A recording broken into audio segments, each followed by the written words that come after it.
Hello നമസ്കാരം. ഞാനിന്നിപ്പോൾ ഈ video ഈ നേരത്തെ ഇടുന്നത് ഡൽഹിയിൽ നടന്ന ഒരു സംഭവത്തിനെ കുറിച്ച് പറയാൻ വേണ്ടിയാണ്. കാരണം ആ വീഡിയോയിൽ RSSൻ്റെ ഗുണ്ടകൾ ലാത്തിവടി പോലത്തെ വടിയിൽ ആണി തല്ലിക്കയറ്റി ഒരു മനുഷ്യനെ ഇതേമാതിരി ഉപദ്രവിച്ച കേരളത്തിലെ ഇല്ലെങ്കിൽ ഈ സംഘികളെ ചാണകം തിന്നുന്നവരിനെ അവർക്ക് കേൾക്കാൻ വേണ്ടിയാണ് ഞാൻ ഈ വീഡിയോ ഈ നേരത്തെ ഇടുന്നത്. മനസ്സിലാവുണ്ടോ? എടോ ചാണകം തീറ്റികളെ, നിങ്ങൾ ഒരു മനുഷ്യനെ മൃഗത്തേക്കാൾ മോശമായ രീതിയിൽ നിങ്ങൾ ഉപദ്രവിച്ചിരിക്കുന്നത്. ഇത്രയും ജനങ്ങൾ തെരുവിലിറങ്ങിയിട്ട് അവർ സമരം ചെയ്യണമെങ്കിൽ ഒരു സർക്കാരിനെ എതിർക്കാൻ വേണ്ടിയാണോ അതോ പരീക്ഷ പേപ്പർ ചോർന്നു പോയത് ചോദ്യം ചെയ്യാൻ വേണ്ടിയാണോ? തലൻ്റെ ഉള്ളിൽ ഒരു മനുഷ്യന് ചോറാണ് തിന്നുന്നവനാണെങ്കിൽ ആ തലൻ്റെ ഉള്ളിൽ കുറച്ച് ബുദ്ധി ഉണ്ടാവും. അതിനെങ്ങനെയാണ് നിങ്ങൾ മൂത്രവും, അതായത് മനുഷ്യന് വേണ്ടാത്ത സാധനം തിന്നുന്ന സാധനം കളയുന്ന നിങ്ങളെ കൊണ്ട് ഇതൊന്നും പറഞ്ഞിട്ട് കാര്യമില്ല. കാരണം മൃഗങ്ങളെക്കാൾ നീചമായി ഉപദ്രവിച്ച് ഇന്ന് ആ ആൾ ആശുപത്രിയിൽ കിടക്കുകയാണ്. ഒരു ഹൃദയമുള്ള ഒരു മനുഷ്യന് അത് കണ്ടിട്ട് പ്രതികരിക്കാനല്ലാതെ വേറെ ഒന്നിനും കഴിയില്ല. ഞാൻ സത്യം പറയാം, ഞാനും ഡൽഹിയിൽ പോയേനെ. പണ്ട് നമ്മുടെ ഗാന്ധിജി ഇതേപോലെയൊക്കെ സമരം ചെയ്തുകൊണ്ടാണ് ഇന്ന് നിങ്ങൾ ഈ ജനാധിപത്യ രാജ്യത്ത് ഇന്ന് നിങ്ങൾ ഈ അക്രമം കാണിക്കുന്നുണ്ടെങ്കിൽ ആ മനുഷ്യൻ അത്രമാത്രം ബ്രിട്ടീഷുകാരൻ്റെ കയ്യിൽ നിന്ന് നമ്മൾക്ക് അധികാരം മേടിച്ച് തന്നത് ജനാധിപത്യ രാജ്യത്തിലെ ജനങ്ങൾക്ക് വേണ്ടിയാണ്.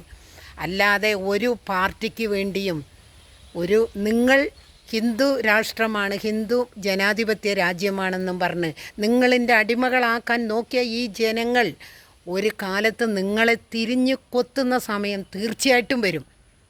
ഒരു ദൈവം എന്ന് പറയുന്ന ഒരാൾ ഈ ലോകത്തിലുണ്ട്. മനസ്സിലാവുണ്ടോ? നിങ്ങൾ ഇന്ത്യനെ വിറ്റ് നിങ്ങളുടെ ഈ തീട്ടം നക്കി തിന്നുന്ന കുറേ ആൾക്കാർ, കുറേ ചാണകം തിന്നുന്ന കുറേ ആൾക്കാരുണ്ട്. തലൻ്റെ ഉള്ളിൽ വെളിവില്ലാത്ത കുറേ മനുഷ്യർ. എടോ സംഘികളെ, നിങ്ങൾ മനുഷ്യനെ മനുഷ്യനായിട്ട് കാണീൻ, അല്ലാതെ തമ്പുരാനായിട്ടും മറ്റുള്ള ആൾക്കാർ നിങ്ങളുടെ കക്ഷത്ത് തോർത്ത് വെച്ച് നടക്കുന്ന ആൾക്കാരായിട്ടും കാണരുത്. എല്ലാവരും മനുഷ്യരാണ്. നിങ്ങളുടെ ശരീരത്തിലും എൻ്റെ ശരീരത്തിലും ഈ സമൂഹത്തിലെ എല്ലാ ജനങ്ങളുടെയും ശരീരത്തിൽ ഓടുന്നത് ചുവപ്പ് രക്തമാണ്. അതിന് കളർ വ്യത്യാസങ്ങളൊന്നുമില്ല. മതങ്ങൾ മനുഷ്യനുണ്ടാക്കിയതാണ്.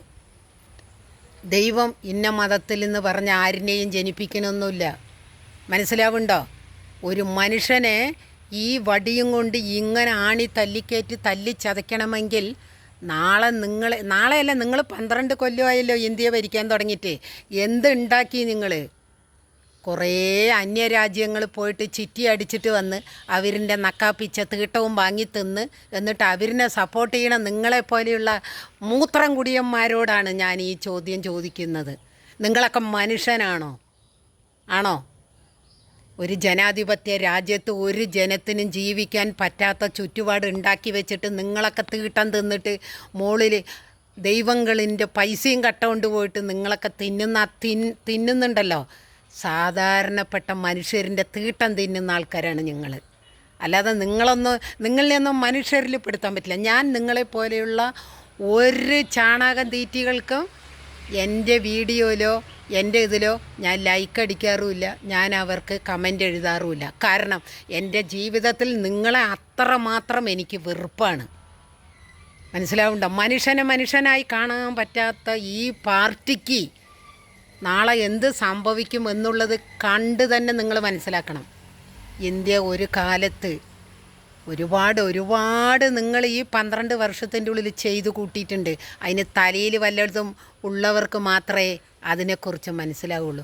നിങ്ങൾക്ക് കൊല്ലാനും തല്ലാനും കക്കാനും അല്ലാതെ നിങ്ങൾക്ക് എന്തറിയാം? ഈ ലോകത്തിൽ നമ്മുടെ ഇന്ത്യ ജനാധിപത്യ രാജ്യത്ത് കക്കാനും തല്ലാനും കൊല്ലാനല്ലാണ്ട് നിങ്ങൾക്ക് ഒരു മഞ്ഞ ചരടും കയ്യിൽ കെട്ടിയിട്ട് നടന്നിട്ട് ഞാൻ വലിയ മറ്റേവനാണ് എന്ന് പറയാനല്ലാതെ നിങ്ങളെ കൊണ്ട് ഏതെങ്കിലും ഒരു പാവപ്പെട്ടവനെ സഹായിക്കാൻ കഴിയുമോ നിങ്ങൾക്ക്?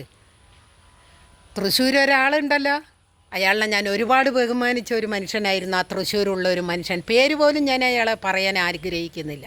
അത്രയും വൃത്തികെട്ട മനുഷ്യനാണ് അയാൾ. ഇപ്പം അയാൾ വെറും ഒരു കോമാളിയാണ്. അതേപോലെ തിരുവനന്തപുരത്ത് ഒരുത്തനുണ്ടല്ലോ, കോടികൾ എവിടെയൊക്കെയോ ഉണ്ടാക്കിയിട്ട് വന്നിട്ട് മുങ്ങിയിട്ട് ഇവിടെ വന്ന് പൊങ്ങിയ ഒരാളുണ്ടല്ലോ. ഇപ്പം തിരുവനന്തപുരം കോർപ്പറേഷനിൽ ഒരുത്തനുണ്ടല്ലോ. അപ്പം നിങ്ങളെ കൊണ്ടൊന്നും മനുഷ്യർക്ക്, പാവപ്പെട്ട മനുഷ്യർക്ക് ഒന്നും പിടുങ്ങാനാവില്ല. മനസ്സിലാവുന്നുണ്ടോ? അത് മനസ്സിലാക്കുന്ന ഒരു കാലം നിങ്ങൾക്കും വരും.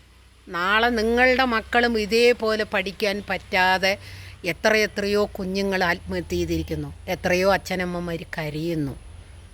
നാളെ നിങ്ങളുടെ മക്കൾക്കും ഇത് തന്നെയാണ് വരാൻ പോകുന്നത്. നോക്കിക്കോ നിങ്ങൾ.